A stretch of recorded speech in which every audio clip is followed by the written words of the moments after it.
أما بعد فأعوذ بالله من الشيطان الرجيم بسم الله الرحمن الرحيم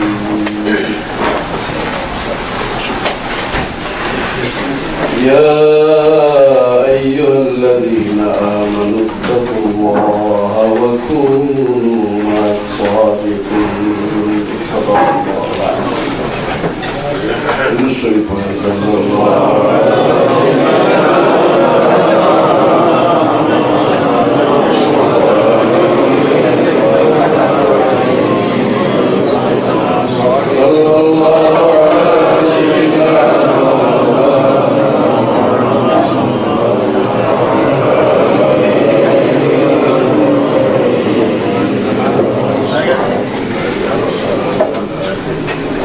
সভাপতি হযরত উলামায়ে কেরাম ও আহলে সুন্নাত ওয়াল জামাতের আকীদায় বিশ্বাসী মুসলমান ভাইরা আমরা আঞ্জুমানে আল ইসলাম এই সংগঠনের বার্ষিক সম্মেলনে যোগ দিতে পেরেছি, এই জন্য আল্লাহ শুকরিয়া আদায় করতেছি। সবাই একটু বড় আওয়াজ দিয়ে বলেন আলহামদুলিল্লাহ। এই সংগঠনটা অনেকটা প্রশ্ন জায়গায় আমরা কি আহলে সুন্নাত ওয়াল জামাত বাদ দিয়ে এই সংগঠন করতেছি, এই প্রশ্নের জবাবটা সহজেই দেওয়াটা বড় মুশকিল। তবে একটি কথা আপনাদেরকে আমি শুনাই দিতে চাই, সেটা হলো এই সংগঠনটা আল্লাহর এক মকবুল ওয়ালির দ্বারা প্রতিষ্ঠিত, যার নাম আপনারা অনেকেই জানেন, শুনছেন, হযরত ফুলতুলি সাহেব রহমাতুল্লাহি আলাইহি। তিনি এই সংগঠনটা শুরু করেছেন। বিশেষভাবে বলার প্রয়োজন মনে করি না, এবং আল্লাহর ওলিরা যত সব কাজ করে এর পিছনে অবশ্যই কোনো বিশেষ কারণ রয়েছে। বিনা ইশারায় আল্লাহর ওলিরা এদের সম্পর্ক হলো আল্লাহর সাথে। এরা অবস্থান করে আল্লাহর সাথে। ফিরাকি টার্মিনোলজি হিসাবে বলা হয় এরা ফানা ফিল্লাহ, মা আল্লাহ, বাকা বিল্লাহ, এই সমস্ত আরবি শব্দ। তার অর্থই হলো যে এরা আল্লাহর মধ্যে ফানা হয়ে গেছে। জোরে বলুন সুবহানাল্লাহ। বাকা বিল্লাহ, আল্লাহর মাধ্যমে তারা বেঁচে আছে। জোরে বলুন সুবহানাল্লাহ। মা আল্লাহ, তারা আল্লাহর সাথে রয়েছেন। জোরে বলুন সুবহানাল্লাহ। এই সমস্ত ওলিয়ারা যা করে নিঃসন্দেহে তার পিছনে কোনো না কোনো রিজন আছে, যেটা এই যুগের প্রয়োজনে গ্রহণ করতে হবে। কারণ ওলিরা যত সব কাজ করে তার মধ্যে আল্লাহর সন্তুষ্টি জড়িত থাকে। এজন্য সামান্য একটু ইশারা আপনাদের দিতে হয় যে ওলি সত্যিকার অর্থে ওলি বলতে আমি ওই 2 নম্বরই এদের কথা বলতে, এখন তো 2 নম্বর 3 নম্বর 4 নম্বর 5 নম্বর পর্যন্ত আছে। সত্যিকার অর্থে যারা ওলি, এরা ডিরেক্টেড বাই আল্লাহ সুবহানাহু ওয়া তাআলা। আপনারা এই হাদিস শুনছেন যে আল্লাহ নিজে বলতেছেন যে আমার বান্দা আমার কাছে, আমার করিব, আমার নিকটের দিকে আসতে থাকে। হাদিসের ভাষা হলো লা ইয়াজালু আবদি ইয়াতাকাররাবু ইলাইয়া বিন নওয়াফিল, নফল ইবাদত করে করে আমার বান্দা আমার ক্লোজ হইতে থাকে, ক্রমশ শুধু কাছেই আসে, করিব হয়। আর যখন বেশি করিব হয়ে যায় তো এক সময় হয় যে আমি আমার ওই বান্দাকে মহব্বত করে বসি, জুড়ে বলি আল্লাহ তার ওই ইবাদতগার মায়ার বান্দাকে শেষ পর্যন্ত আল্লাহ মহব্বত করে। হাদিসের ভাষা হলো যখনই কাউকে আমি মহব্বত করে বসি তখনই এই ব্যক্তির হাত আমার হাত হয়ে যায়, এই ব্যক্তির চোখ আমার চোখ হয়ে যায়, এই ব্যক্তির কান আমার কান হয়ে যায়, এই ব্যক্তির পাও আমার পাও হয়ে যায়, আমি তার হয়ে যাই, সে আমার হয়ে যায়। মনে পড়তেছে ফার্সি এক শায়রি বলতে, মন তু সুদম তু মন সুদি, मन तू शुदम तू मन शुदी, मन तन शुदम तू जा शुदी, ताकस न गुयद बाद आजी, मन दीगरम तू दीगरी। তুমি আর আমি দুজন এত ঘনিষ্ঠ, এত আমি মিলছি, তুমি আমার হয়ে গেছো, আমি তোমার হয়ে গেছি, আমি দান হয়েছি, তুমি আমার বডি হয়েছো, মানে এমন ভাবে মিলছি যে এরপরে কেউ বলতে পারে না তুমি একজন আমি আর একজন। দূরে বলেন সুবহানাল্লাহ। ওলি আল্লাহ এইভাবে হয়, ওলিদের হাত পাও সব আল্লাহর কন্ট্রোলে চলে যায়। দূরে বলেন সুবহানাল্লাহ। এজন্য আল্লাহর ওলি এত তার হাত যে আল্লাহর কন্ট্রোলে গিয়েছে, এই পরিচয় আপনাদের এখানে অনেক আছেন যারা খুব কঠিন রোগী ছিলেন, আর আপনার কোন ডাক্তারি ওষুধে কাজ হচ্ছে না, আর হযরত সুলতানী সাহেব রহমাতুল্লাহি আলাইহি সামনে গিয়ে বলেন স্যার আমার এখানে বেদনা করতেছে, আতাইয়া দিয়ে বলেন যাও কমবে, তোমার কমছে কিনা বলেন না, হাজারো প্রমাণ আছে। আমি ওই দলিল দিতে যাচ্ছি না, যেহেতু এই হাতটা আল্লাহর কন্ট্রোলের ভিতরে, দূরে বলেন সুবহানাল্লাহ, এই হাতটা চলে আল্লাহর কন্ট্রোলে, ইশারা, এই পাও চলে আল্লাহর ইশারা। তো হাদিসের ভাষা হলো যে হাত দিয়ে তুমি দৌড়ো, সেই হাত আল্লাহর হয়ে যায়, যে পাও দিয়ে সে হাঁটে সেই পাটা আল্লাহর হয়ে যায়। অর্থাৎ এই সারাটা মানুষ আল্লাহর ওলি, সবকিছু আল্লাহর মধ্যে বিলীন হয়ে গেছে। জুড়ে বলেন সুবহানাল্লাহ। এবার এই ওলি যদি কোনো কাজ করে সেই কাজটা আল্লাহ কর্তৃক অ্যাপ্রুভড, গৃহীত না গৃহীত নয়, সবাই বলে গৃহীত না গৃহীত নয়, অ্যাপ্রুভড অর নট লাউড করে বলেন। হযরত সুলতানী সাহেব রহমাতুল্লাহি আলাইহি ওলি ছিলেন, এটা আমাদের আজকে আর নতুন করে ওয়াজ করার প্রয়োজন হয় না, কি বলেন? দরকার আছে ওয়াজ করার, বুঝানোর দরকার আছে। আমি একদিন বলেছি যে যদি আপনারা আপনাদের বুদ্ধি দিয়ে ওজন করেন, নেকি যার বেশি হয় সেই তো বড় নেকি, যদি এই মেজার দিয়ে আপনারা মেজারমেন্ট করেন, যার নেকি বেশি সেই বড় অলি যদি আপনারা মনে করেন, তাহলে আসলে এই বুদ্ধ হিসাবে নেকি কতটুকু ওজন করা। একটা হাদিস আপনাদের শোনাই, রাসূলুল্লাহ সাল্লাল্লাহু আলাইহি ওয়াসাল্লাম বলেছেন যে আদ-দালু আলাল খাইরি কাফাইলি, যে ভালো পথ দেখায় দেয় আর এই পথে যারা কাজ করে সেই কাজ দেখানোওয়ালাটাও ঠিক সেই পাওয়ারের মালিক হয়। তো এই ওজন দিয়ে যদি আমরা ওজন করি, তো আমি একটা বিষয় শুধু বলবো যে হযরত সুলতানী সাহেব রহমাতুল্লাহ আলাইহি কোরআন শরীফের সহিহ তিলাওয়াতের একটা সিস্টেম শুরু করেছিলেন কিনা? সবাই বুঝলে বলেন। আর যে সমস্ত ছাত্র কোরআন শরীফ পড়তেছে, দারুল কালাম মজিদিয়া ফুলতলি নামে সেন্টার করে, শত শত সেন্টার ওয়ার্ল্ড ওয়াইড কাজ করতেছে, কোরআন শরীফের সহিহ তিলাওয়াত চলছে। এমন বহু জায়গায় আমরা দেখেছি যে ইমাম সাহেবকে রাখার জন্য মসজিদে ইমাম ইন্টারভিউ নিতেছে, ওই গ্রামের চাষি মানুষ সেও মুসল্লির খাতারে ইমাম সাহেবের ইন্টারভিউ হচ্ছে, ইমাম সাহেব কেরাত পড়তেছেন, যিনি ইন্টারভিউ নিচ্ছেন উনি কিচ্ছু কইতেছে না, মরমর করতেছে।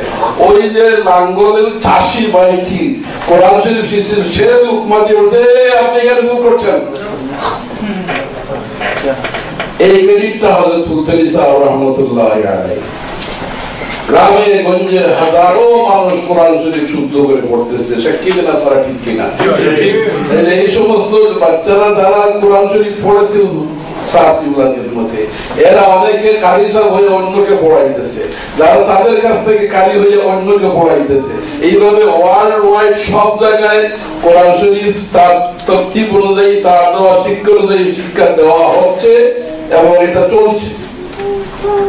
যতজনে যতবার এই কোরআন শরীফকে পড়বেন, তার যে কোনো ছাত্র যেখানে হোক, যেই পড়বে যা সওয়াব এই ব্যক্তি পাবে সমান সওয়াব হলো সুলতান হিসাবে একা হবে।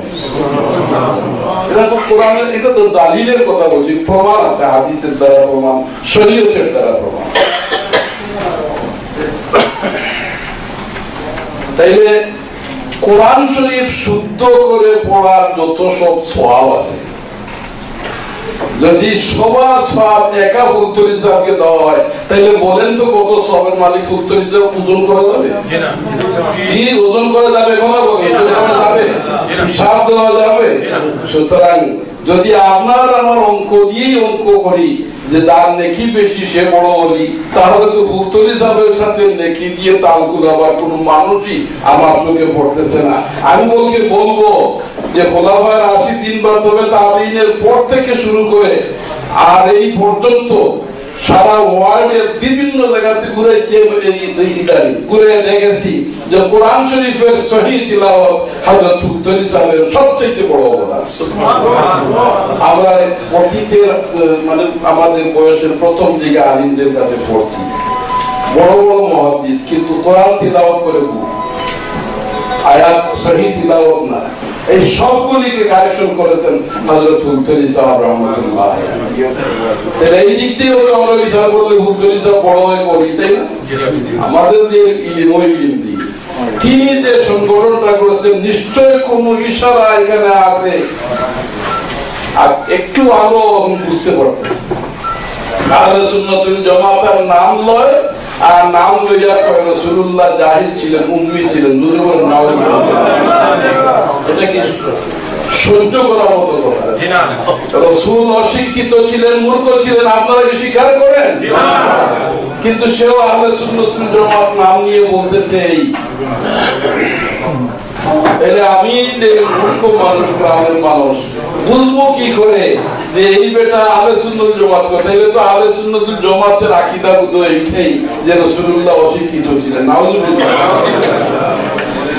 তারপরে বলতেছে রাসূলের কোনো খোঁজ খবর নাই, কত বেয়াদব রাসূলের ইলম নিয়ে আলোচনা করে, ইলম নাই, তারপরে ওই ইলমে গায়বের খবরগুলিও নাকি রাসূল জানে না।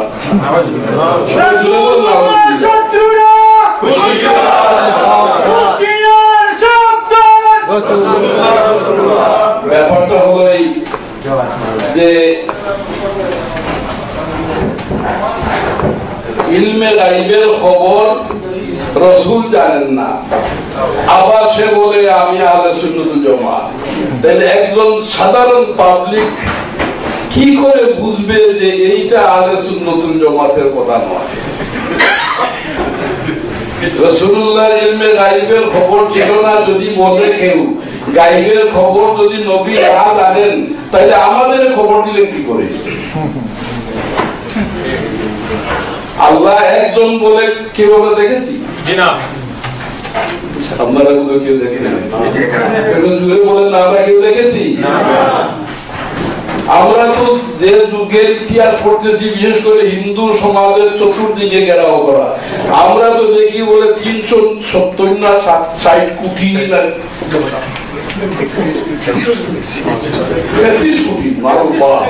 33 কোটি দেবতার দেশের মানুষের মাঝখানে আমরা আমরা এক আল্লাহর খবর কার কাছ থেকে পাইলাম? বলেন না ভাই, রাসূল যে মদিনা শরীফ আর মক্কা শরীফ আসছিলেন, সেখানে 360টা দেবতা কাবা শরীফের ভিতরে ছিল কি ছিল না? এতগুলি খোদার মাঝখানে আসিয়ে একজনে বললেন তো নাকি কে? এক আল্লাহ। সবাই বলেন লা ইলাহা ইল্লাল্লাহ। লা ইলাহা ইল্লাল্লাহ যিনি বললেন, এই খবরটা উনি যদি না জানতো তো দিল কি করে? আমার এত খোদার দেশ, যেখানে একেবারে করে করে খোদা, কুষ্টি কুষ্টি খোদা, এখানে এক খোদার খবর খেয়ে দিয়েছে আমাদের। যদি রাসূল না জানতেন তো আমাদের দিলেন কি করে? আদে বলে তো ও মুসলমানের লিস্ট থেকে তার নাম তো সে নিজেই কেটে দিয়েছে, কারণ কোরআন শরীফে আল্লাহ নিজে তার হাবিবকে বলছেন, যালিকা মিন আম্বাইল গায়বি নুহিহি ইলাইহি, হে নবী এই সমস্ত গায়বের খবর আমি আপনার কাছে ওহী দিয়ে শোনায়া দিলাম। সুবহানাল্লাহ। আল্লাহ যেখানে বলছেন যে যালিকা মিন আম্বাইল গায়ব, এগুলি গায়বের খবর, নুহিহি ইলাইহি, রাসূল আপনার কাছে আমি ওহী দিয়ে জানাই দিতেছি। রাসূলুল্লাহ সাল্লাল্লাহু আলাইহি ওয়াসাল্লাম নিজে কি ইলম কতটা শিখবেন নাকি আল্লাহ শিখাই দেয়? যাই রাসূল বলেন আল্লাহ থেকে বলেন কিনা, ওমা ইয়ানতিকু আনিল হাওয়া ইন হুয়া ইল্লা ওয়াহয়ুন ইউহা, নবী তার নিজের ইচ্ছা মতো কিছুই বলে না, যা বলে সব আল্লাহর পক্ষ থেকে ওহী প্রাপ্তির পরে বলে, ওহী পাওয়ার পরে, ওহী দিয়েই বলে।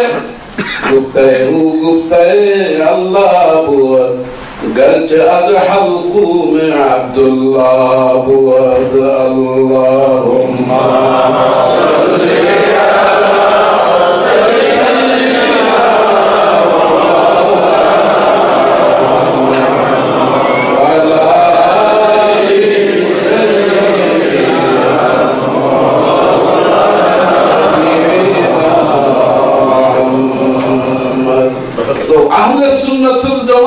নাম নেয় আর বলে ওই ওহাবিদের কথা, দুই জালিমিনদের কথা বলে। তো একজন সাধারণ নাগরিক বুঝবে কি করে যে আমার আহলে সুন্নাত ওয়াল জামাতের আকীদা কোথায়? নামাজে দাঁড়িয়ে, নামাজে বসে আত্তাহিয়াতু পড়তেছে আর বলতেছে আসসালামু আলাইকা আইয়ুহান নবী, বলেন আসসালামু আলাইকা আইয়ুহান নবী, আসসালামু আলাইকা আইয়ুহান নবী নামাজে পড়তেছে। সে আবার আহলে সুন্নাতের নাম নিয়ে ওয়াজ করে বলতেছে, যারা ইয়া নবী সালাম আলাইকা কইবা লোকে যাইবা, নাউযুবিল্লাহ কওয়া, ইয়া কইলে নাকি সব খোলাস হয়ে যায়, ইয়া দিয়ে ডাক দিলে রাসূলকে নাকি বেঈমান হওয়া যায়, শিরক হয়ে যায়, নাউযুবিল্লাহ বলেন।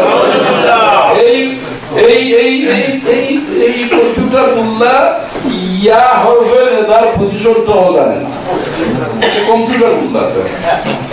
এটার বিরোধিতা আমি করি, তবে আজকে আমার টাইম নাই, বলবো না, আমার মনে হয় এখন বেশি বলে ফেলতেছি নাকি, আর দরকার না। এখানে উলামা হযরত যথেষ্ট, সবাই ভালো জানে আমার থেকে বেশি। আমি শুধু আপনাদের রিমাইন্ড করে দিতেছি, ইয়া বললে নাকি সর্বনাশ হয়ে যায়। তাইলে আজকের এই আশুরার ময়দান হযরত ইমাম যায়নুল আবেদিন রাদিয়াল্লাহু তাআলা আনহু রাসূলুল্লাহ সাল্লাল্লাহু আলাইহি ওয়াসাল্লামকে সম্বোধন করে করে ইয়া হরফে নাদা দিয়ে কারবালার জমিন থেকে মদিনা তৈয়বার নবী মুহাম্মদ আরবি সাল্লাল্লাহু আলাইহি ওয়াসাল্লামকে ইয়া দিয়ে ডাক দিয়েছিলেন কি না?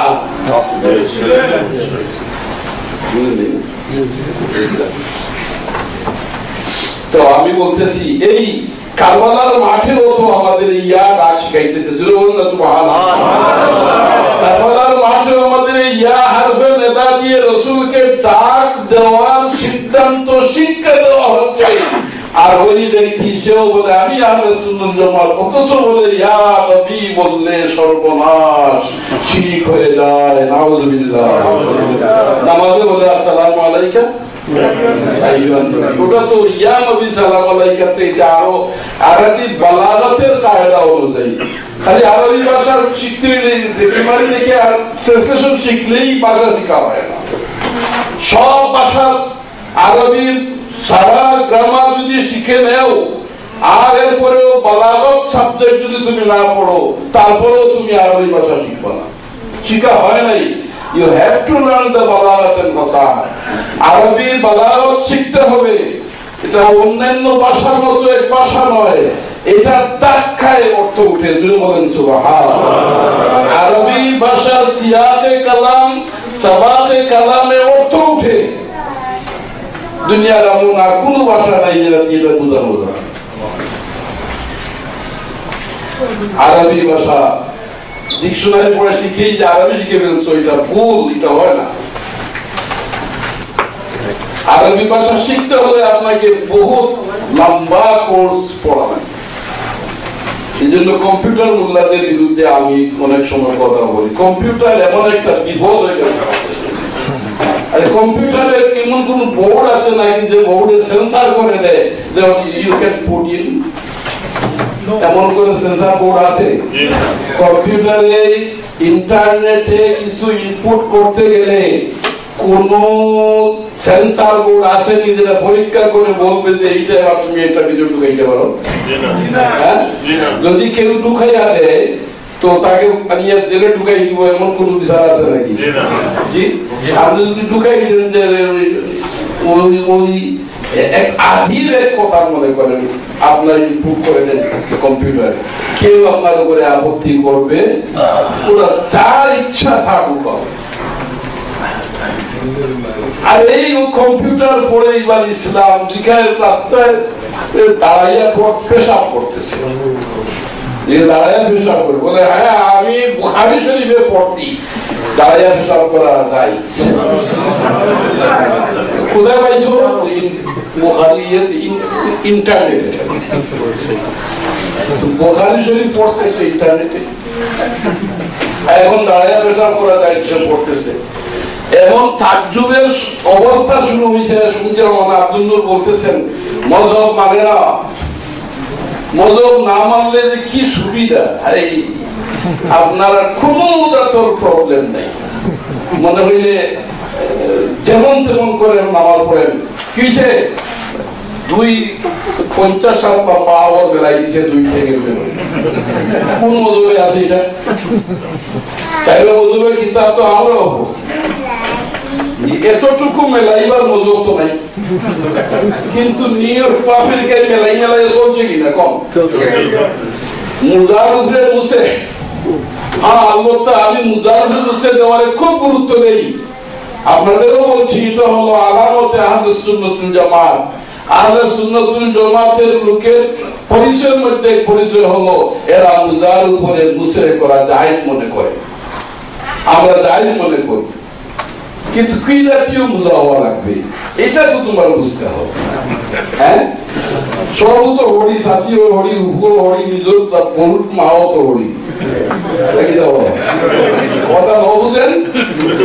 জুড়ে খন শাশিও তো শাশি হরি, ফুফু হরি, দাদি হরি, মই হরি, আর আমার বোধ মাও হরি। কোন হরি চিন্তই বোধ। হ্যাঁ, কখন মুছে মারি দিলে এখন আর উজু করার দরকারই নেই। আমার মসজিদও ওই সুতির কাপড়ের উপরে মুছা করছে, আমি দেখতেছি। আমি একটু আগ্রহ সুন্দর মানুষ,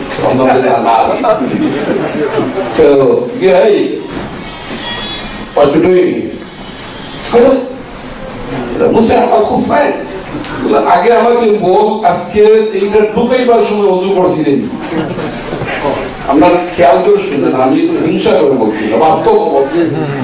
তুমি যে এইটাতে মুছে করতেছো ওইটাতে ঢুকাইছিলা যখন, এই সময় তুমি ওযু করে পাও দইয়া ঢুকাইছো না এমনিতে?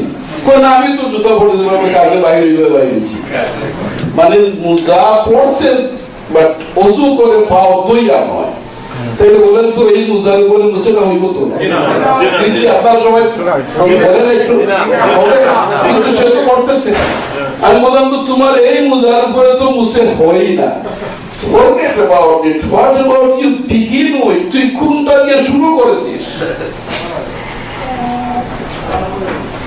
এই যে হইল অবস্থা, এখন যে কোনো মুজা দিয়ে নাকি হয়, আলহামদুলিল্লাহ বলে মুজার উপরে মুসে হবে, মুজাটা হতে হবে এইভাবে মুজা যেভাবে মুজা পড়লে পরে মুসে করা যায়।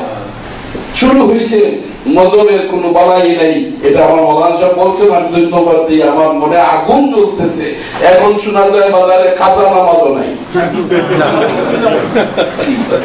কাজা নামাজ যদি বলে কাজা নামাজ নাই, তাইলে তো আমার রাসূলুল্লাহ ভুল করেছে। নাউযুবিল্লাহ, রাসূলুল্লাহ নামাজ কাজা করেন নাই আর কাজা জামাতে পড়েন নাই, যদি বলেন পড়ছেন কিনা? তাইলে এই জাহিল যে বলতেছে কাজা নামাজ নাই, তো রাসূলুল্লাহ কি ভুল করেছিলেন? জি না। ফিকহ কিতাবগুলি কি ভুল লিখেছে? জি না।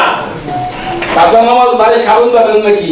কাজে যাইবো 4টার সময়, জোহরে নামাজ পড়তেছে এবং 4টার সময় কাজে গিয়ে নামাজ পড়তে অসুবিধা, জোহরের লগে আসর বাইরে দিল, এটা অসুবিধা। জোহরের নামাজ পড়ে কি কাজে যাইবো, আসর পড়ে উঠছে, তো আসর পড়ে যখন একটা অসুবিধা হইলো, আসলে নামাজ পড়তে পারবে না, ওটা যদি মিস হইতে কাজা হওয়ার কথা ছিল, সে তো আগেই মারিয়ে দিছে, কাজা আসতেছে নাকি? কথা বলেন, কথা বলেন, আগেই তো মারিয়ে দিছে, পল্টু মারিয়ে দিছে আগে, তাই আর কাজার প্রশ্ন আসে। এবং মাগরিবের সময় আমি কাজে লাগিয়ে গেলে এশার নামাজ মিস হয়ে যেতে পারে, বাবারে মিস করার দরকার নাই, আগে পরে এশা মারি দাও, তো এটা মারিয়ে দিল, তো আর কাজা হওয়ার প্রশ্ন আছে? এই জন্য বলে কাজা নেই। এটা হতো জমে তাকদীম, জমে তাখির আর একটা আছে। সেদিন মসজিদে ঢুকছি, আরেকটা লোক পাই হইতে আমাকে দেখে সালাম আলাইকুম কইলো কইলো, এগুলো কথাটা কইছে, দিগেলাম কি হয়েছে, চলে বললাম আমি শেষ করে কি করছো, বলুন দুহর আসর একসাথে পড়ে গেছে, আসরের সময় দুহর পড়ছে, মানে জমে তাখির করছে, দুহর পড়ছে আসরের সময়, আসরের সময় জোহরটাও পড়তেছে। তো যদি জোহরের নামাজটা আসরের সময় পড়লেও হয়ে যায়, তাইলে আর জোহর খাতা হইবে কেন? কথা বুঝেন নাই? খাতা নাই, এইটা বলতেছে। ফ্যাক্টর হলো এইভাবে তারা ইচ্ছা অনুযায়ী করতেছে, ইচ্ছা অনুযায়ী। কাজের অসুবিধার দেয় নামাজ এক টাইমে পড়ে নেয়। আমার প্রশ্ন হলো, যদি কাজের অসুবিধার দেয় জোহরের নামাজের সাথে আসর পড়া জায়েজ হয়, মাগরিবের নামাজের সাথে এশা পড়া জায়েজ হয়, কাজা তো আসবে না, যেহেতু একসাথে পড়ে ফেলছো, তাইলে বুঝা গেল নামাজের চাইতে তোমার চাকরির দাম অনেক। আপনারা বলেন না, বুঝা যাইতেছে না? এটা নামাজের চাইতে চাকরির দাম তাই তো পড়ে বলেছে। চাকরি তুমি কি জন্য যাও? রিজেকের জন্য। তো কথা সবাই আমার সাথে বলবেন, রিজেকের জন্যই তো চাকরিতে। তো চাকরিতে গেছো রিজেক পাওয়ার জন্য। আমি জিজ্ঞেস করি, রিজেক দেওয়ার মালিক কে? চাকরি না আল্লাহ? আল্লাহ বলছেন রিজেক আমি দেব, তোমাকে আমার ইবাদতের জন্য সৃষ্টি করেছি, তুমি আমার ইবাদত করো, রিজেক আমি দেব। চাকরি যদি একটু দাঁড়িয়ে চাইতে ফার বেটার চাকরি আল্লাহ দিতে পারে, পারে কিনা? সুতরাং চিন্তার বিষয় হলো এই সমস্ত ফিতনা। মুখে বলে আমিও আহলে সুন্নাত ওয়াল জামাত, আল্লাহ ফিরসাব মানে না, ফিরের বিরুদ্ধে দরগাহ দেখা দুর্গা হয়। নাউযুবিল্লাহ। আমরা ওলিয়া উলিয়াদের মহব্বত করি, তাদের কবরে জিয়ারত করতে যাই, কেউ বলে না আহলে সুন্নাত ওয়াল জামাত যাই মনে করে কি করে না, কিন্তু তারা এই দরগাহকে দুর্গা হয়। তারপরে সেও বলে আমরা আহলে সুন্নাত ওয়াল জামাত। ওলি আল্লাহরা, ওলি আল্লাহদের কাছে আল্লাহ একটা স্পেশাল গাইডেন্স আছে, স্পেশাল হেল্প আছে, যেটা দিয়ে উম্মতকে বাঁচানোর জন্য আল্লাহ তারা কাজ করে। হযরত হুসাইন সাহেব রাহমাতুল্লাহি আলাইহি আহলে সুন্নাত ওয়াল জামাতের আকীদাকে টিকিয়ে রাখার জন্য আঞ্জুমানে আল ইসলাহ সৃষ্টি করেছেন, প্রতিষ্ঠিত করেছেন, আর এটা শিক্ষা রেখেছেন আহলে সুন্নাত ওয়াল জামাতের আকীদা। আপনারা সেই আহলে সুন্নাত ওয়াল জামাতের আকীদা অনুযায়ী চলার জন্য একটা সংশোধনী সংগঠন বানানো হলো। আল ইসলাহ শব্দের অর্থ কি? এটা কি? আল ইসলাহ অর্থ সংশোধন। আমাদের ইমানেও সংশোধন করা লাগবে। ইমানের মধ্যে ঝগড়া হয়ে গেছে, বেড়াচেরা লেগে গেছে, বিভিন্ন বাতিল মতাদর্শ ইমানের ভিতরে ঢুকে গেছে। সুতরাং ইমানকেও সংশোধন করা লাগবে। তাই আঞ্জুমানে আল ইসলাম দরকার আছে। আমলের মধ্যেও আমাদের অসুবিধার সৃষ্টি হয়ে গেছে, আমল খারাপ হয়ে গেছে। সেই আমলকে সহি করার জন্য আরেকটা আন্দোলন করা দরকার। সেই আন্দোলন করে আঞ্জুমানে নামটা বলেন সবাই, আঞ্জুমানে। আমার পারিবারিক জীবনে যা ঝামেলা হইতেছে, পারিবারিক জীবনে স্বামী স্ত্রী, বাবা মা, বাচ্চা কাচ্চা নিয়ে ঝামেলা হইতেছে, সেখানে আল ইসলাম কাজের দরকার আছে। এই জন্য হযরত সাহেব কিবলা রাহমাতুল্লাহ আলাইহি আল ইসলাম তৈরি করেছেন। সংশোধনের প্রয়োজন আছে না নাই? আছে। সবাই দূরে বলেন তো, সংশোধনের প্রয়োজন আছে। এই জন্য আল ইসলাম অর্থ কি? সবাই নামটার অর্থ বলেন প্লিজ। আল ইসলাম অর্থ হলো সংশোধন।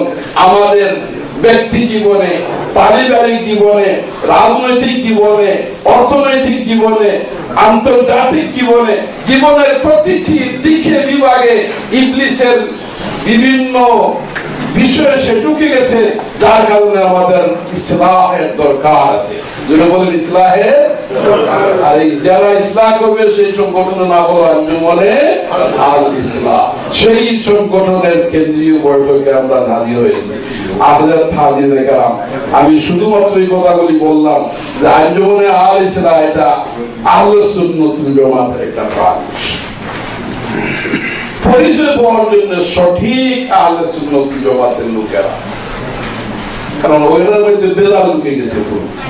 তো সেই বেজালকে বাজার থেকে বাঁচার জন্য একটা সংগঠন করা গেল, যে এরা নিরেট খালিস মুখলিস আহলে সুন্নাত ওয়াল জামাতের লোকেরা। এই পরিচয় দেওয়ার জন্য আর আমাদেরকে হযরত সাহেব কিবলা রাহমাতুল্লাহ আলাইহি এই সবকটা দিয়ে গেছেন। ওনার জীবনের সবচেয়ে বড় পিয়ারা কাজ ছিল আল ইসলাম কাজ। আল ইসলাম কোন কাজে হযরত সাহেব কিবলা রাহমাতুল্লাহ আলাইহি অন্যান্য সব কাজ বাদ দিয়ে কাজ করতেন। আপনাদেরকে আমি অনুরোধ করবো, আল ইসলামের সম্মেলন, এই জন্য আল ইসলাম মার্কা কয়েকটি কথা আল্লাহ যেন তৌফিক দেয়, আমরা যেন আমল করতে পারি। সবাই একটু লাউড করে বলেন আমিন। আমরা দাওয়াত করে ওই লন্ডন থেকে মহারাজ সাহেবকে আনছি। আরেকটি অপ্রাসঙ্গিক হলো একটি কথা বলি, ওই যে কারবালার ময়দান, যেটা আমার সৈয়দ সাহেব আলোচনা করেছেন, পুরোটা ইতিহাস আপনাদের জানা আছে। নতুন করে কারবালার ওয়াজ করার দরকার আমরা মনে করি না। তবে একটা প্রয়োজন যেটা প্রশ্ন দাঁড়াইতে পারে, কারবালার ময়দানে হযরত ইমাম হুসাইন রাদিয়াল্লাহু তাআলা আনহু শহীদ হইলেন, আহলে বাইতের সবগুলি সদস্যকে শহীদ করলেন। উদ্দেশ্য ছিল কোন কারণ? একদল জাহিল বলে যে হযরত ইমাম হুসাইন রাদিয়াল্লাহু আনহু খেলাফতের খলিফা হওয়ার জন্য, মানে কি বলে প্রেসিডেন্ট হওয়ার জন্য তিনি এই কাজটা করেছেন। এরা ইতিহাস জানে না, ইতিহাসের সাথে তাদের সম্পর্ক নাই, শুধুমাত্র ধুমধাম ওয়াজ করনেওয়ালা। আসল কথা হলো ইমাম হুসাইন রাদিয়াল্লাহু আনহু, প্রথম কথা হলো একজন ফাসিককে মুসলমানদের খলিফা বানাইতে দেওয়াতে পারেন না। তার উপস্থিতিতে একজন ফাসিক ওকে মুসলমানদের আমির বা খলিফা বানানো জায়েজ না। এই নাজায়েজ কাজ করতে দিবেন না, যার কারণে শহীদ হয়ে গেছেন। অনেক নাজায়েজ কাজ আমাদের সমাজে হচ্ছে কি হচ্ছে না, এই সমস্ত শিক্ষা কি যে আমাদেরকে সব নাজায়েজ কাজের বিরুদ্ধে দাঁড়াতে হবে। এতে যদি শহীদ হতে হয় তাহলে হয়ে যাবে। নাজায়েজ কাজ যতগুলো হবে আপনারা দেখেন আপনাদের সমাজে, আপনার পরিবারে, আপনার সমাজের মাঝে কত নাজায়েজ কাজ হচ্ছে।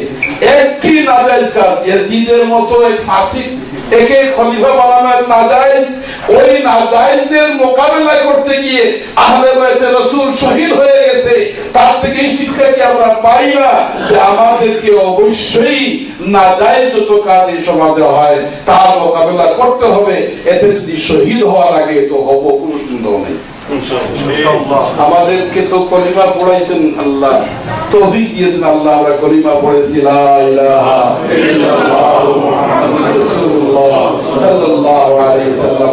মনে রাখবেন এই কলিমা পড়ার সাথে সাথে আপনার আমার জান এবং মাল আল্লাহর কাছে বিক্রি দিয়ে দিছি। আল্লাহ কালামে পাকে জানিয়ে দিয়েছেন ইন্নাল্লাহ আশতারা মিনাল মুমিনিনা আনফুসাহুম ওয়া আমওয়ালাহুম বিআন্না লাহুমুল জান্নাহ।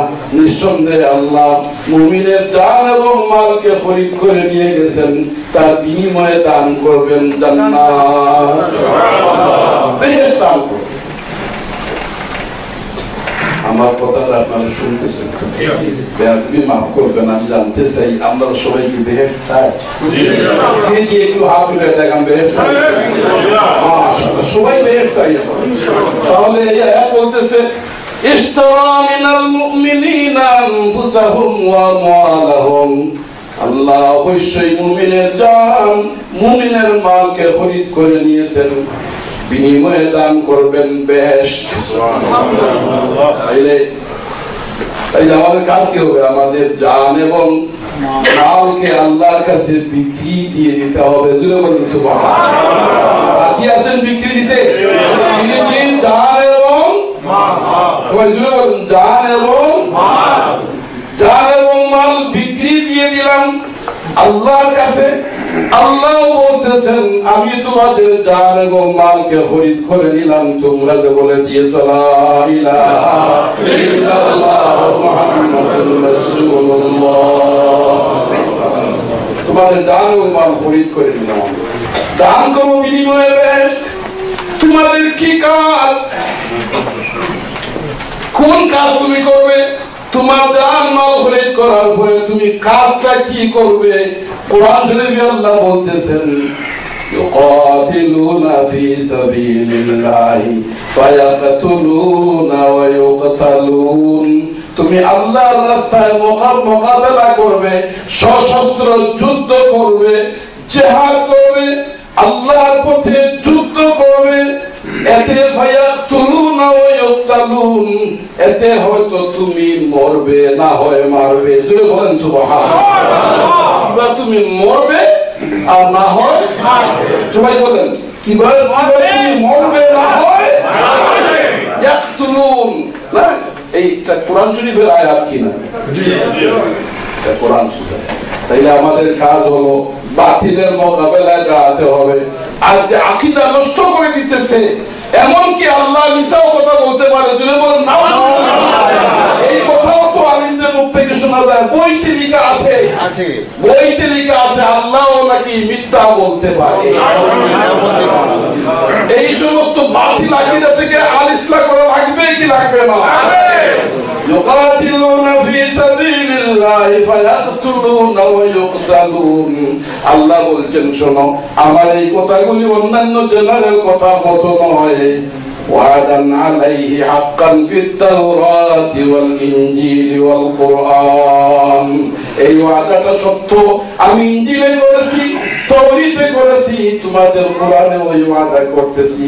অতএব যারা কালেমা পড়ে, নবীর আদর্শে বিশ্বাসী হয়ে, নবীর মহব্বতে পাগল হয়ে, নবীর সুন্নতের উপরে আমল করে, যারা এই কাজটা করবে, শুনে রাখো তোমরা যে আমি আল্লাহর সাথে বিক্রি কি করলে,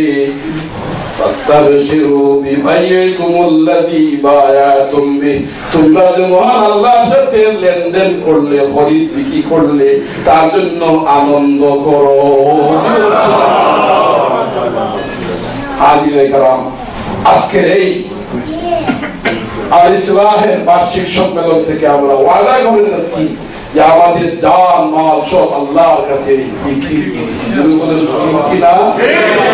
বিক্রি দিয়েছেন তো? লা ইলাহা ইল্লাল্লাহ, লা ইলাহা ইল্লাল্লাহ, লা ইলাহা ইল্লাল্লাহ, লা ইলাহা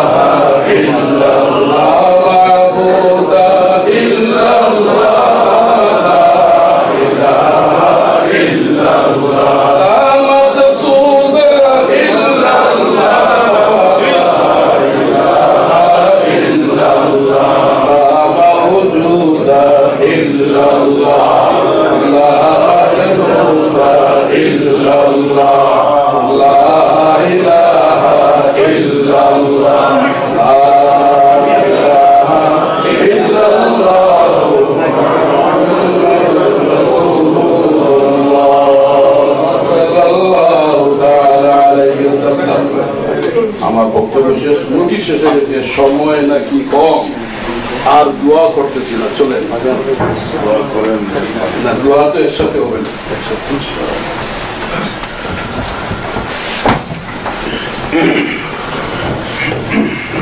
সম্মানিত উপস্থিতি, আমরা হুজুরের জবান থেকে অত্যন্ত গুরুত্বপূর্ণ বয়ান শুনে আসছি, যেগুলা আমাদের ইহকালীন এবং পরকালীন সুখ শান্তির জন্য পাতে হবে। আমাদের হাতে যদি সময় থাকতো, হুজুরের জবান থেকে আরো গুরুত্বপূর্ণ বক্তব্য শুনতে আমরা পেতাম।